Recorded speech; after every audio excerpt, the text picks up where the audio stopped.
क्या 2025 में restaurant business में, फूड बिजनेस में आपको कूदना चाहिए या नहीं, ये जानने के लिए इस वीडियो को लास्ट तक देखिए। हेलो एवरीवन, स्वागत है आप सभी का इस नए वीडियो में। मेरा नाम है मयंक और हम एक फूड ब्लॉगर है, फूड एक्सप्लोरर है।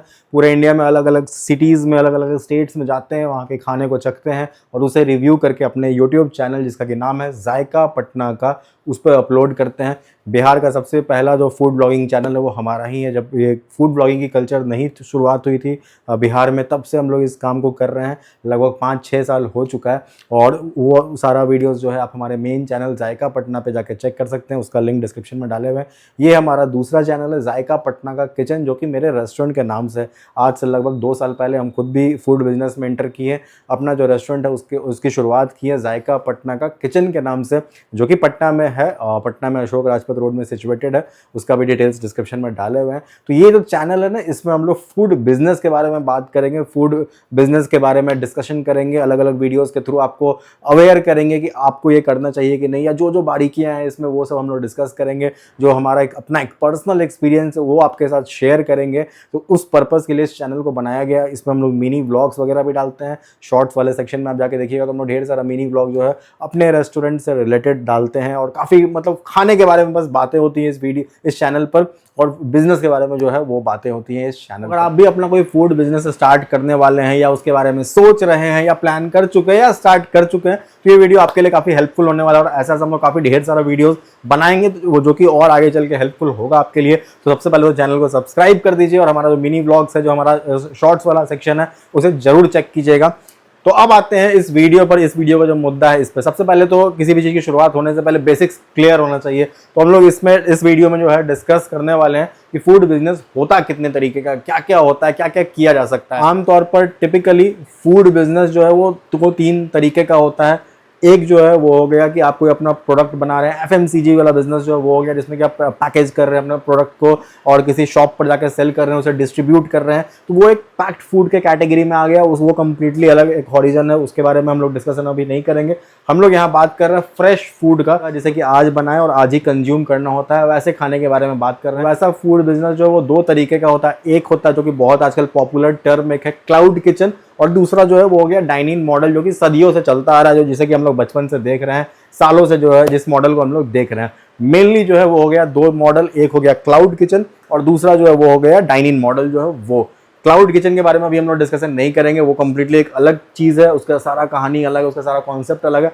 अब हम लोग आते हैं जो मेन मॉडल है, डाइनिंग मॉडल, जो रेस्टोरेंट बिजनेस होता है, उसके बारे में डिस्कशन करने वाले हैं। तो डाइनिंग मॉडल में भी 3 तरीके से आप उसे कैटेगराइज कर सकते हैं।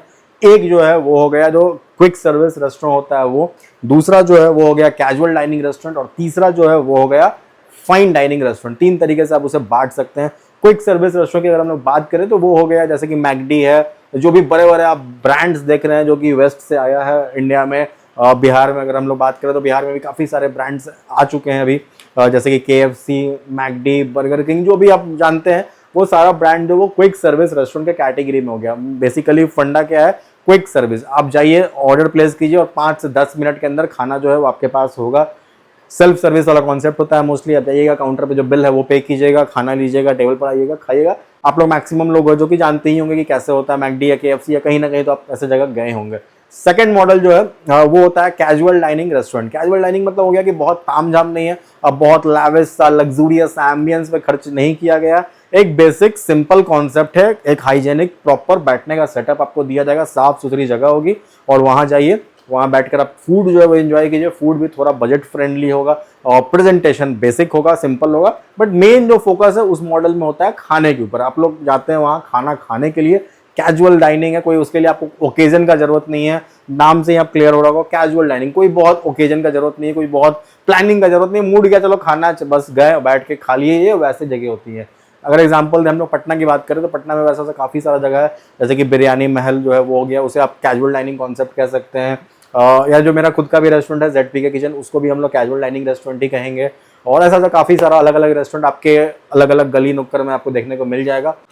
अब आते हैं जो तीसरा कैटेगरी है, fine dine restaurant. Fine dine नाम से क्लियर हो रहा होगा कि एकदम लग्जूरियस लैविश एम्बियंस। जाइए, वेटर आएंगे, सर आपको पैकेज्ड वाटर चाहिए या नॉर्मल वाटर चाहिए या आपको वो हिमालयन वाला वाटर जो है वो वाला वाटर चाहिए, कौन सा वाटर चाहिए। फिर एक बड़ा सा मेन्यू जो है वो लाया जाएगा। जनरली मल्टी कुजीन ही होता है, बहुत अलग अलग कुजीन आपको वहाँ देखने को मिलेगा।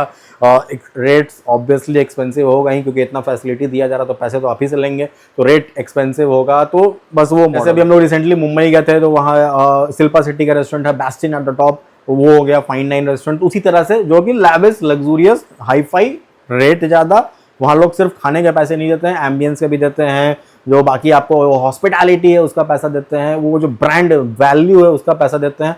तो हर चीज़ का पैसा जो है वो आपके मेन्यू में इंक्लूडेड होता है, बहुत लैविश एम्बियंस होता है। वो हो गया फाइन डाइन रेस्टोरेंट।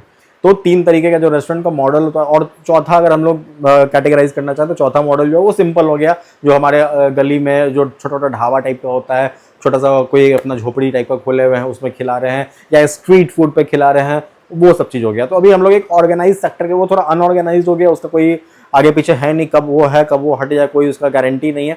यहाँ हम लोग बात करें एक ऑर्गेनाइज सेक्टर का, जिसको कि एक ब्रांड बनाया जा सकता है, जिसको कि आगे बढ़ाया जा सकता है, उस चीज़ के बारे में हम लोग चर्चा करेंगे। वैसे मॉडल के बारे में हम लोग चर्चा करेंगे। तो 3 मॉडल जो आपको बता दिए, क्विक सर्विस एक हो गया जो क्विक सर्विस रेस्टोरेंट, एक हो गया कैजुअल डाइनिंग, तीसरा हो गया फाइन डाइन। अब क्वेश्चन ये आता है कि आपको किस चीज़ में इंटर करना है। अगर आप अपना कोई फूड बिजनेस स्टार्ट करने जा रहे हैं तो आपको किस मॉडल में इंटर करना है, आपको क्विक सर्विस में करना है, आपको फाइन डाइनिंग में करना है, या आपको कैजुअल डाइनिंग में करना है। तीनों मॉडल का जो प्रोज एंड कॉन्स है वो आपको बताते हैं। सबसे पहला चीज़ है क्विक सर्विस रेस्टोरेंट। अगर आपका कुजीन, मतलब आप जिस चीज़ को शुरुआत करने वाले हैं, जिस कुजीन में आप फोकस कर रहे हैं, अगर वो इंडियन है या चाइनीज़ है, तो वो काफ़ी ज़्यादा टफ हो जाता है क्विक सर्विस रेस्टोरेंट में एंटर करना, क्योंकि आपको कोई ऐसा बहुत बड़ा ब्रांड आपके माइंड में भी आ नहीं रहा होगा जो कि बहुत बड़ा बन चुका है इंडियन फूड को सर्व करके क्विक सर्विस के मॉडल पे।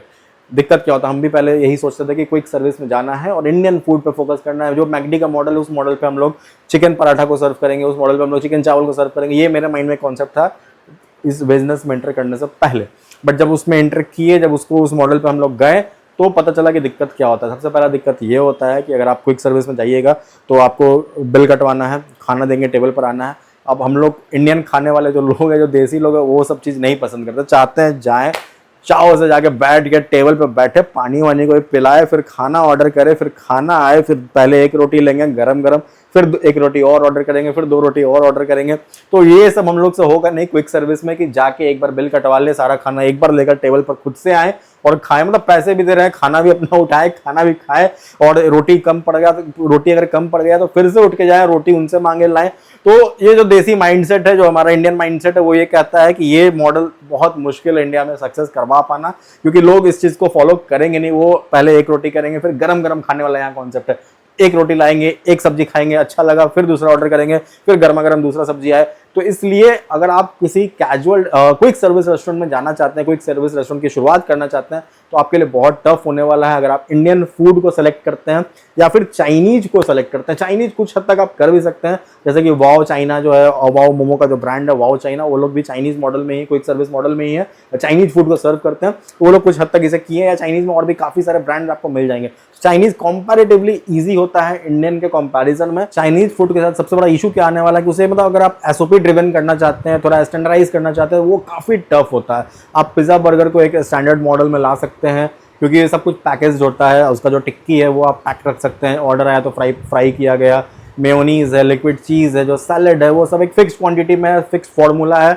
बन को लेना है, बीच में टिक्की को डालना है, ऊपर से मेयोनीज डाले, वो प्याज वगैरह जो है वो डाले, सेट किए, फिक्स टाइम तक उसे आप ग्रिल किए और फिर सर्व किए। तो एक फिक्स फार्मूला उसमें है, जिस वजह से ये जो पिज़्ज़ा बर्गर का आपको ढेर सारा ब्रांड देखने को मिलेगा, क्योंकि उस चीज़ को वो लोग स्टैंडर्डाइज कर सकते हैं, एक फिक्स एसओपी पे उसे ला सकते हैं। बट जो इंडियन फूड है या चाइनीज फूड है, ये काफ़ी टफ होता है, क्योंकि चाइनीज फूड का क्या कॉन्सेप्ट है कि वो फ्रेश बनता है। ऑर्डर आया तो वेजीज जो है उसे काटा जाएगा, अगर वो काट के 4 घंटे 5 घंटे पहले रख देंगे तो जो सब्जियां हैं वो अपना 15 मॉइस्चर जो वो रिलीज करने लगता है, टेस्ट आपका वो डिटोरिएट होगा, टेस्ट आपको सेम मिलेगा नहीं। तो ऑर्डर आता है, खट खट खट खट कटता है, या अगर बहुत अच्छा रनिंग रेस्टोरेंट है तो 1-2 घंटे पहले तक काट के वो लोग रख लेते हैं, मीजा अपना रेडी रखते हैं। ऑर्डर आने पे वो जो वोक है उसे चढ़ाया जाएगा, सॉस डालेंगे, मसाला डालेंगे, फ्राई करेंगे, बनाएंगे, देंगे। तो उसे बहुत मुश्किल है एक फिक्स फार्मूला पे लाना। और उसमें फिर होता क्या है कि थोड़ा जो टेस्ट है वो शेफ पे डिपेंडेंट हो जाता है। जो शेफ बनाएंगे वो अपने अंदाज से मसाला डालेंगे, अपने अंदाज से हर चीज़ को डालेंगे, तो वो थोड़ा जो टेस्ट है वो आपको एक, मतलब फिक्स स्टैंडर्ड टेस्ट जो है वो देना हर एक आउटलेट पर बहुत टफ हो जाता है। इस वजह से आपको चाइनीज फूड का भी बहुत ज़्यादा ब्रांड जो है वो नहीं देखने को मिलेगा। और इंडियन फूड का तो मेरे हिसाब से गिना चुना आपको ब्रांड मिलेगा। क्विक सर्विस में तो मेरे हिसाब से एक भी ब्रांड ऐसा नहीं है जो कि इंडियन फूड सर्व कर रहे हो क्विक सर्विस वाले मॉडल पर। तो ये एक बहुत बड़ा गैप है। अगर इस गैप को आप फिल कर सकते हैं, इसमें कुछ अनोखा सोच सकते हैं, इसको एक फिक्स्ड एसओपी पे ला सकते हैं, तो एक बहुत बड़ा गैप है। इसमें बहुत कुछ किया जा सकता है, क्योंकि अभी तक एक भी इंडिया में ऐसा ब्रांड नहीं है जो कि इंडियन फूड को सर्व कर रहा हो और मॉडल जो है वो क्विक सर्विस रेस्टोरेंट वाला मॉडल हो। तो अगर आप कोई बडिंग एंटरप्रेन्योर है जो कि सोच इसमें एंटर करने का, तो इस मॉडल पे भी आप सोच सकते हैं। ये बहुत टफ है, इसे फिगर आउट करना बहुत टफ है, बट अगर कर लिए, इसका कुछ मॉडल सेट कर दिए, ग्रो भी बहुत जल्दी करने वाला, कंपटीशन भी आपको इसमें बहुत कम देखने को मिलेगा। एक मोनोपोली आप अपने इसमें सेट कर सकते हैं। ये सारा जो बात था ये था क्विक सर्विस रेस्टोरेंट के बारे में। अब इसका अपना प्रोज एंड कॉन्स है। इसे स्केल करना भी काफी ईजी है, क्योंकि अगर आप क्विक सर्विस रेस्टोरेंट है वो बहुत ज्यादा कैपिटल इंटेंसिव नहीं होता, बहुत कम पैसे में उसे खोला जा सकता है और बहुत जल्दी उसे ग्रो किया जा सकता है, उसे फ्रेंचाइजी मॉडल में लाया जा सकता है। तो इसका भी अपना एक बेनिफिट है, साथ में कॉन्स जो है वो भी आपको बताएं। तो इस वीडियो में हम लोग मेनली बात किए हैं जो क्विक सर्विस मॉडल है, जो QSR मॉडल है, उसके बारे में। अब अगले पार्ट में आपको जो बाकी का दो मॉडल है उसके बारे में बताएंगे। कमेंट करके बताइए कि वीडियो कैसा लगा और इस सीरीज को हम लोग आगे बढ़ाए कि नहीं बढ़ाए। Thank you so much.